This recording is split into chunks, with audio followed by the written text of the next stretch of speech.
नमस्कार, living India news देख रहे हैं आप और मैं हूं अमर शर्मा। तो बांग्लादेश और भारत के बीच जंग जारी है, लेकिन देखना ये होगा भारतीय टीम किस तरीके से अपनी शुरुआत करती है। युवा ब्रिगेड है और सबसे बड़ी बात यह है विराट कोहली अब कप्तान है। किस्मत का जो पिटारा है क्या उनके साथ रहेगा, ये भी देखने वाली बात होगी। चलिए चर्चा करते हैं क्या कुछ हो सकता है इस सीरीज में। खास मेहमान मेरे साथ मौजूद हैं। सुशील कपूर पीसीए प्रवक्ता हैं, खेल एक्सपर्ट हैं, इनका नाम बहुत ज़्यादा है। उनसे जानने की कोशिश करते हैं क्या कुछ किस नज़रिए से देखते हैं वो टीम इंडिया की टीम को। बहुत बहुत स्वागत है सर आपका।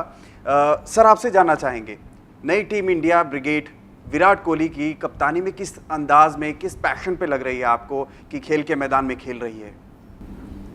देखिए, ये तो अब जग जानी बात है कि हिंदुस्तान की टीम, चाहे वो विराट कोहली हों अभी कप्तान टेस्ट टीम के हैं और वनडे के अभी महेंद्र सिंह धोनी हैं, लेकिन हिंदुस्तान की टीम अब उस मुकाम पे पहुंच चुकी है जहां पर दुनिया के बड़े बड़े धुरंधर देश भी 10 बार सोचते हैं। और उसके अंदर में भारत ने जो शुरुआत की, अब मौसम ने तो अपना काम दिखाया और वो ऐसा दिखाता भी रहेगा कि वो इस समय जो बारिश का इम्कान है वहाँ रहेगा ही। लेकिन 5 दिन की खेल है और उसके अंदर में ये भी है कि देखिए आपने देखा था लाइटें भी जल रही हैं वहाँ पर, और इसलिए लाइट की कोई प्रॉब्लम नहीं रहेगी। और जो सबसे बड़ी बात मैं मान के चलूँगा विराट के लिए कि वो किस्मत के बहुत अच्छे धनी हैं, बिल्कुल, क्योंकि जो शिखर धवन पिछले दिनों टेस्ट मैचों में थोड़े से वो भी 158 गेंदों में और बहुत ही अच्छी तरीके से खेले हैं तो इसमें तो कोई बड़ी बात नहीं है कि मैं ये, और आईपीएल से खेल के अभी सारे खिलाड़ी गए हैं और आईपीएल के अंदर में स्ट्रोक मेकिंग तो आपको पता ही है माशाल्लाह। लेकिन फिर भी अगर देखा जाए ओपनिंग पेयरिंग की बात की जाए, यहाँ पर विजय और शिखर धवन, क्या लगता है आपको? बहुत बढ़िया पेयरिंग हो गई है इनकी, जिस अंदाज में ये खेले हैं। आगे विदेशी टूर भी आने वाले हैं हमारे, तो किस अंदाज में ये खिलाड़ी अब परफॉर्मेंस करेंगे अभी? हाँ, मैं ये मान के चलूँगा। देखिए कि वैसे तो अगर देखो तो रोहित शर्मा है, वो भी अच्छे ओपनिंग खिलाड़ी हैं, लेकिन वो नीचे से खेलेंगे। बाएं हाथ और दाएं हाथ का कॉम्बिनेशन, तो ये आपका कहना ठीक है, जयवीरू की जोड़ी लगती है और मुझे पूरी उम्मीद है। देखिए, मैं एक बात कहना चाहूँगा धवन के बारे में। उनमें एक तो कुशलता तो है ही है, लेकिन उनमें वो निर्भीक हैं, बिल्कुल निडर हैं और वो सामने वाले को आमने सामने एकदम शेर की तरह दहाड़ के आते हैं। बिल्कुल, उनकी दोस्ती भी काफ़ी अच्छी है और एक फॉर्मेट में भी खेलते रहे हैं। काफ़ी ज़्यादा गुण उनसे लिए होंगे इन्होंने, शिखर धवन ने। लेकिन कहीं ना कहीं आपको नहीं लगता कि इस खिलाड़ी में पेशेंस की कमी है? विदेशी दौरे में हमने देखा था उतना ये बेहतर खेला नहीं है जिस अंदाज में इसने शुरुआत की थी कैरियर की। देखिए, अगर जब कैरियर की इसकी बात करोगे तो कैरियर बहुत लेट शुरू हुआ। ये रणजी ट्रॉफी में बहुत ज़्यादा खेले, उस वक़्त शायद रणजी ट्रॉफी में रन्स करते थे, लेकिन क्या हो रहा था कि ऊपर चांस नहीं मिल रहा था। वीरेंद्र सहवाग और गौतम गंभीर मंजे हुए खिलाड़ी वहाँ थे। बिल्कुल। तो जब वो जल्दी में रन बनाता है, जैसे आपने अभी कहा था मुझे कि उन्होंने 158 गेंदों में 150, उसके लिए आप खुश भी हो और दूसरी तरफ से आप लोग बात करते हो कि जी यार ये जल्दी में है। उसमें सुशील साहब फर्क ये है कि विदेशी धरती पर हमेशा आलोचना होती है कि विदेशी धरती पे तो आप मतलब भीगी बिल्ली बन जाते हो, घर के शेर होते हो, एशिया में अच्छे खेलते हो, लेकिन जब फास्ट पिच की बात आती है तो वैसा परफॉर्मेंस नहीं होता। अब देखिए, ऑस्ट्रेलिया के अगेंस्ट, इंग्लैंड के अगेंस्ट, न्यूजीलैंड के अगेंस्ट, आप देखिए जहाँ पे बारिश ने या उनकी एटमॉस्फेयर ने फ़र्क डाला है वहाँ पे है। अदरवाइज़ अभी देखिए ऑस्ट्रेलिया को ईशांत शर्मा ने कैसे भगाया, आपने पता है, 7 विकेट्स लिए जब, उसी विकेट के ऊपर, जबकि हिंदुस्तानी कभी सोच सकते थे कि ऑस्ट्रेलियंस भागेंगे। वो नाम भी हैं, विनू मनकड रहे, विजय हजारे रहे, विजय मर्चेंट रहे, ये सब इतने बड़े नाम हैं जो उस ज़माने में इंग्लैंड में 1952 में टूर जाता था तो ये बात होती थी कि भाई एक वहाँ तो मजाक भी बन गया था कि वो मैं बाथरूम गया तो पता लगा कि हिंदुस्तान की एक पारी खत्म हो गई। अच्छा, तो इस तरह के मजाक चलते थे। आज वो बात नहीं है। आज कोई भी खिलाड़ी कहीं का भी हो, साउथ अफ्रीका को, आप पाकिस्तान के ले लीजिए, फास्ट बॉलर शोएब अख्तर, आप रोज़ टेलीविज़न पे बात करते हैं और हर वक्त वो कहते हैं कि भाई तेंदुलकर को गेंद करना होता था तो मेरे तौबा होती थी, और जितने भी खिलाड़ियों के नाम लेते हैं शहबाज को कहते हैं, सपनों में आते हैं, डराते हैं। और उसके बाद में देखिए हिंदुस्तान की क्रिकेट है ऊपर ही ऊपर जाती गई है। आप कहीं भी ले लीजिए, कौन सी ट्रॉफी जीती, कब हारे, कैसे हारे, और जहाँ भी हारे हैं वी मे हैव लॉस्ट, लेकिन हम लोगों को कभी ये नहीं हुआ कि ये बड़ी बेइज्जती होगी भाई, किस तरह से बिल्कुल ही निखद्दा खेले हैं, ऐसा कोई बात नहीं। जी बिल्कुल। तो ये बात तो माननी पड़ेगी कि आज हिंदुस्तान की क्रिकेट जो है मैं मान के चलता हूँ कि पहले 4 जो देश बैठते हैं जिनमें आप फॉरेन कंट्रीज, साउथ अफ्रीका भी गिन लो, ऑस्ट्रेलिया भी गिन लो, इंग्लैंड को तो मैं अब नीचे लेके जाता हूँ, न्यूजीलैंड और ऊपर आ गया है, तो इनके बावजूद भी और सब कॉन्टिनेंट के ऊपर में तो हम देखिए श्रीलंका से भी ऊपर है, पाकिस्तान से भी ऊपर है, बांग्लादेश से भी ऊपर है। तो इसलिए आप देख लीजिए कि अगर पहले 4 में भारत की होती है, अब रैंकिंग में तो कभी कोई ऊपर चला जाता है, बिल्कुल उतार चढ़ाव तो लगा ही रहता है, लेकिन हम उम्मीद भी यही करेंगे कि विराट कोहली की कप्तानी में रैंकिंग हमारी अच्छी हो। लेकिन फातुल्ला के मैदान की बात की जाए, बारिश अब हो गई है, अभी खेल बाकी है, क्या कुछ उम्मीद आपको लगती है? और खास बात ये थी कि 5 गेंदबाज खिलाए गए हैं, 5 गेंदबाज इसलिए क्योंकि जल्दी बांग्लादेश को समेटना है या फिर अपनी गेंदबाजी जो ताकत है वो उभारनी है?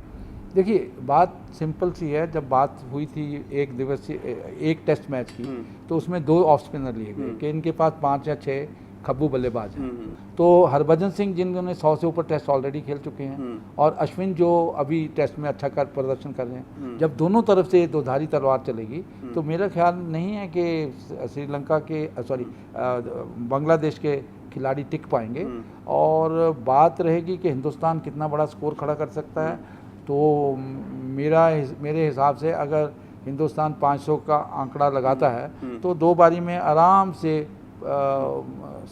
बांग्लादेश को खिला सकता है, क्योंकि फतुल्ला पे 2005 के बाद ये पहली बार अब खेल रहे हैं। तो लास्ट ऑस्ट्रेलियंस वहाँ खेले थे, हिंदुस्तान ने हालांकि वहाँ 2 वनडे खेले हुए हैं, लेकिन मैं ये कह रहा हूँ कि हिंदुस्तान की टीम मैं अब ये अगर आपको बताऊँ कि हॉकी का जो हमारी इनविंसिबल टीम थी 1948, 52, 56 की जो 3 ओलंपिक, बलबीर सिंह सीनियर के ने जो 56 का ओलंपिक जीता और जिसे हम गोल्डन हैट्रिक कहते हैं, उस ज़माने में जो हॉकी का रुतबा था वही इस वक्त क्रिकेट की टीम का। चलिए कोच की भी बात करते हैं। कोच एक अहम कड़ी होता है किसी भी टीम की बेहतर प्रदर्शन के लिए। अब कहा जा रहा है कि रवि शास्त्री कोच होंगे और 7 करोड़ उनकी सैलरी होगी, काफ़ी बड़ा अमाउंट है। और किस अंदाज में रवि शास्त्री अब टीम को लेके जाएंगे, किस तरीके से मोटिवेट करेंगे, क्या कुछ रहेगा इसमें?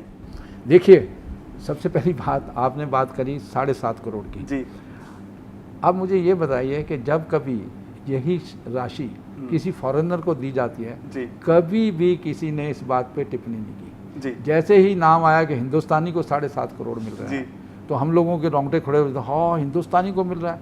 अब जो फॉरेनर आते हैं, देखिए मैं इस पे टिप्पणी नहीं कर रहा, मैं आपको सिर्फ बता रहा हूँ कि 7.5 ये कभी बताया भी नहीं जाता उनके बारे में कि उनको इतना मिल गया जी। पर देखिए ये एक बड़ी अच्छी बीसीसीआई ने बात की है कि हिंदुस्तान का कोच, हिंदुस्तानी कोच, चाहे वो शास्त्री जी हैं जो भी लगे, जैसे जूनियर टीम के लिए उन्होंने इनको लगा दिया है द्राविड जी को 19 और 23 के लिए, बहुत अच्छी बात है। आधे से ज़्यादा बच्चे जो हैं, आप मान के चलिए उनका जो IQ लेवल है, वो सब बच्चे जो हैं अपनी ज़बान को अच्छी तरह से समझते हैं। जी बिल्कुल। अब वो गैरी क्रिस्टन बड़े अच्छे कोच हैं, बहुत अच्छे वो थे, मैं सब जानता हूँ, लेकिन उन्होंने जो बोलना है, जो उन्होंने लिख के देना है, वो रविंद्र जडेजा के लिए ग्रीक है, मैं सही से बात कर रहा हूँ, लेकिन जो शास्त्री ने उनसे बात करनी है जी, अपने तरीके से बतलाना है, बात तो वही करनी है कि भैया क्या अब जो उसने खेलना है यहाँ पर वो तो अभी तक सीख चुका है, अब उसने जो मेंटल टफनेस जो वो बता सकता है, अपने घर का आदमी, अपनी जुबान बोलने वाला, अपनी फीलिंग समझने वाला, जी बिल्कुल, ठीक है ना, तो वो अगर आपको ताड़ेगा भी तो उसकी जो प्रताड़ना है वो आपको बुरी नहीं लगेगी, आपको उसकी बात समझ आती है। वो इंग्लिश में कुछ बात बोल जाता है, वो गाली भी दे जाएगा। शास्त्री साहब की मुझे ये भी खासियत लगती है कि उनकी बॉडी लैंग्वेज काफ़ी पॉजिटिव है, जो टीम के लिए काफ़ी अच्छा होगा, उसी तरीके से उनको उसी अंदाज में मोटिवेट भी करेंगे। देखिए वो तो उनका शुरू से ही ऐसा है, जब वो उनको फ्लाई किया गया था, जब शुरू में हिंदुस्तान के लिए वो खेले और वहाँ से फिर उन्होंने मुड़ के नहीं देखा, बहुत अच्छे खिलाड़ी थे। और यहाँ पे टीम को चाहिए जो मोटिवेट कर सके, जो टीम के साथ रच सके, जो बता सके कि लेफ्ट आर्म स्पिनर को कि भैया ऐसे जाके खेल लो, किसी ऑलराउंडर को बता दे, फील्डर को बता दे, क्योंकि हरफन फॉर्मूला है और उन्होंने बता के रखा है और लड़के उनकी बात सुनेंगे, क्योंकि उनको पता है जब वो पढ़ते हैं हिस्ट्री बताती है कि शास्त्री ने वो किया था, वहाँ पे ये किया था, चैंपियंस ट्रॉफी में ये किया था, फलां ट्रॉफी में ये किया था, तो उनके जो कारनामे हैं उनके साथ में चलते हैं। लेकिन सचिन या गांगुली को अगर यहाँ पर कोच बनाया जाता तो आपको नहीं लगता कि और ज़्यादा अच्छा होता और बेहतर होता? देखिए यहाँ जब हम बात करते हैं इस चीज़ की तो कोचिंग और खिलाड़ी अच्छा होना दो बातें हैं। अच्छा, सचिन बहुत अच्छे खिलाड़ी थे लेकिन कभी भी सक्सेसफुल कप्तान नहीं बन सके जी, आपको ये तो मालूम है। जी बिल्कुल। ठीक है, द्रविड़ तो वो चले गए, गंगुली ठीक है, गंगुली कप्तान थे, गंगुली बन सकते थे, लेकिन अभी गंगुली का क्या, अभी आपको कोच तो एक ही लेना है, तो आप इनमें किसी को भी चूज़ कर सकते हैं, लेकिन गंगुली के पास अभी और बीसीसीआई ने कई काम दे रखे हैं, बंगाल में वो काम कर रहे हैं कोचिंग के लिए। और देखिए वक्ता होना भी बड़ा अच्छा ज़रूरी है। अब आप देख लीजिए सचिन जी बहुत कम बोलते हैं, जी बिल्कुल, ठीक है, और वो आपको अकेले में बैठ के आप उनके पास चले जाएं, कोई खिलाड़ी चला जाए, बड़ी अच्छी तरह से चीज़ समझा देंगे। बिल्कुल। लेकिन एक टीम के तौर पे टीम के साथ चल के उसको किस तरह से कोचिंग करना या जो भी करना, वो मेरे हिसाब से अगर शास्त्री जी आ रहे हैं तो बड़ी अच्छी बात है।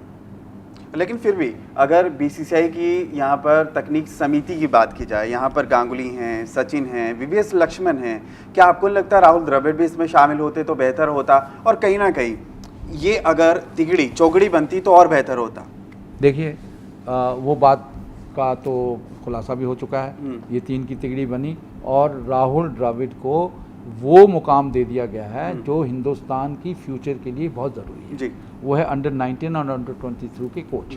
अगर इसका मतलब है कि जहाँ से वो जुड़ रहे हैं वो हिंदुस्तान की अगले 10 साल की क्रिकेट को वो बना। लेकिन विराट कोहली ने कहा है कि अगर समिति में यहाँ पर राहुल द्रविड़ भी होते तो ज़्यादा बेहतर होता। देखिए ये तो अपने अपनी बात कहने की है, कोई किस तरह से बात कह देता है। अब 3 आदमी वो हैं, चौथे और हो जाएं, और अगर आप शास्त्री जी को वहाँ से उठा लो तो हम कहते हैं 5वें शास्त्री भी हो जाएं तो पंचांग हो जाए, तो इस तरह से तो बात तो किसी को कहीं पे तो लगाना ही पड़ेगा ना। तो अगर 23 और 19 के अंदर में द्रविड़ चले गए हैं, मैंने कहा इससे अच्छी कोई बात हो ही नहीं सकती, क्योंकि वो एक ऐसे खिलाड़ी हैं जो कि एक यंगस्टर के लिए आदर्श हैं। वो भारतीय क्रिकेट के लिए बहुत ही अच्छा है और सुचारू रूप से भारतीय क्रिकेट जूनियर क्रिकेट चलेगी। लेकिन अगर इन तिगड़ी की बात की जाए तो कहीं ना कहीं आपको लगता है कि पावरलेस तिगड़ी है ये, क्योंकि ठीक है आप समिति को यहाँ पर तकनीकी तौर पर तमाम चीज़ें तो बताते हो, लेकिन करना तो आखिरकार बीसीसीआई को होता है। बीसीसीआई फाइनल चीज़ें करती है, आपको सिर्फ यहाँ पर बताना होता है कि तकनीकी तौर पर ये सही है। लेकिन पावरलेस कहीं ना कहीं मुझे ये पद लग रहा है। नहीं देखिए आप हम लोग जो बात कर रहे हैं उनके पास पूरी पावर है, क्योंकि बीसीसीआई की जो नई टीम आई है, दालमिया जी हैं, अनुराग जी हैं, वो करेगी। और मैनेजमेंट और ये जो वीएन वाले हैं डिफरेंट होते हैं, बिल्कुल। वो अगर आप उनमें पावर मत देखिए, आप उनमें क्षमता देखिए कि उसने क्या बताना है। और अगर पावर भी उनको दे जाओगे, देखिए वो इम्प्लीमेंटेशन नहीं हो पाती है, क्योंकि उनको कहीं ना कहीं एडमिनिस्ट्रेटिव कई अड़चने होती हैं जो कि एडमिनिस्ट्रेटर ही सुधार सकता है और एडमिनिस्ट्रेटर ही देख सकता है। तो उसके लिए ये 2 चीज़ें अलग अलग होनी बहुत ज़रूरी हैं। जी जी बिल्कुल, ये तो आपने बाखूब यहाँ पर फरमाया कि 2 अलग अलग चीज़ें होती हैं। राहुल द्रविड़ किस तरीके से टीम इंडिया को लीड करेंगे और भज्जी की किस तरीके से वापसी हुई है, इस पर भी खुलकर चर्चा करेंगे। और युवराज सिंह को क्यों नहीं चुना गया, इस पर भी खुलकर पड़ताल करेंगे। ब्रेक के लिए रुकते हैं, सुशील कुमार जी से और भी बड़े सवाल होंगे। एक ब्रेक के लिए रुकिएगा।